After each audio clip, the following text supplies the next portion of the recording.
এটাই হচ্ছে কলকাতার ঐতিহ্যবাহী হাতে টানা রিক্সা। আর আজকের বৃষ্টি দেখে মনে হচ্ছিল এটা কলকাতা এয়ারপোর্ট নয়, যেন সমুদ্র বন্দর। ভুল করে ভূতের ট্রেনে উঠে পড়লাম। আর এত লোকের ভিড়ের জন্য শিয়ালদা স্টেশনে হেলিকপ্টারের পাখা লাগিয়ে দিয়েছে। তো বন্ধু, ফারাক্কা স্টেশন থেকে রাধিকাপুরী এক্সপ্রেসে উঠে দেখি পুরো কামরা একেবারে চুপচাপ। সবাই সাদা চাদর মুড়ি দিয়ে এমনভাবে ঘুমোচ্ছে মনে হচ্ছিল ট্রেনে না, ভূতের হোস্টেলে ভর্তি হয়ে গেছে। আমি ভাবলাম একা মানুষ হয়ে লাভ কি, আমিও চাদর মুড়ি দিয়ে ভিআইপি ভূত হয়ে ঘুমিয়ে পড়লাম।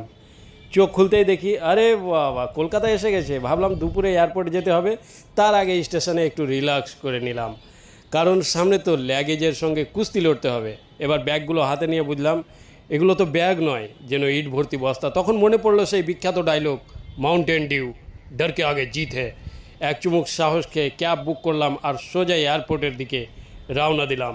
রাস্তায় বৃষ্টি পড়ছে আর আমি ভাবছি আজ ক্যাবে যাচ্ছি নাকি নৌকায়। যাই হোক, এয়ারপোর্টে পৌঁছে দেখি মানুষ আছে, ট্রলি আছে, সিকিউরিটি আছে, কিন্তু প্লেন নেই। মনে হচ্ছিল বিমানগুলো বৃষ্টির জন্য ওয়ার্ক ফ্রম হোমে চলে গেছে।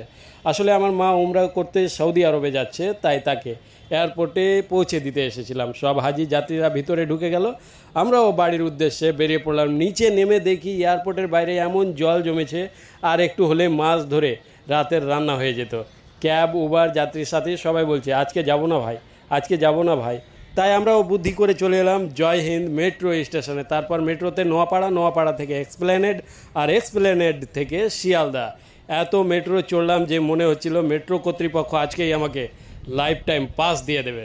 শিয়ালদা স্টেশনে ঢুকেই বুঝলাম আজকে মনে হয় অর্ধেক বাংলা এখানেই চলে এসেছে। চারিদিকে শুধু মানুষ আর মানুষ। আর ফ্যানগুলো দেখে তো আমি অবাক। মনে হচ্ছিল সরকার ভাবছে এত মানুষের জন্য ছোট ছোট ফ্যান লাগিয়ে লাভ নেই, তাই একেবারে হেলিকপ্টারের পাখা লাগিয়ে দিয়েছে। এমন বাতাস দিচ্ছে, আর একটু হলে আমি উড়ে হয়তো 1 নম্বর প্ল্যাটফর্ম থেকে 5 নম্বরে ল্যান্ড করতাম। যেহেতু গাউড় এক্সপ্রেস ছাড়তে এখনও অনেক সময় আছে, তাই শিয়ালদার আশেপাশে একটু ঘুরে বেড়ালাম। কলকাতার বিখ্যাত হাতে টানা রিক্সা দেখলাম, মার্কেট ঘুরলাম, মানুষের ব্যস্ততা দেখলাম। সত্যি বলতে কলকাতা শহরের আলাদাই একটা মজা আছে। এরপর রাতে গাউড় এক্সপ্রেসে চেপে আবার নিজের এলাকা কালিয়াচকে ফিরে এলাম। এসে দেখি জাতীয় সড়কের ধারে ফুটপাত একেবারে পরিষ্কার। মনে হলো কালিয়াচকও নতুন লুকে সাজতে শুরু করেছে। তো বন্ধুরা, এই ছিল ফারাক্কা থেকে কলকাতা পর্যন্ত আমার ছোট্ট একটা ব্লগ। তো আপনাদের কেমন লাগলো কমেন্টে অবশ্যই জানাবেন।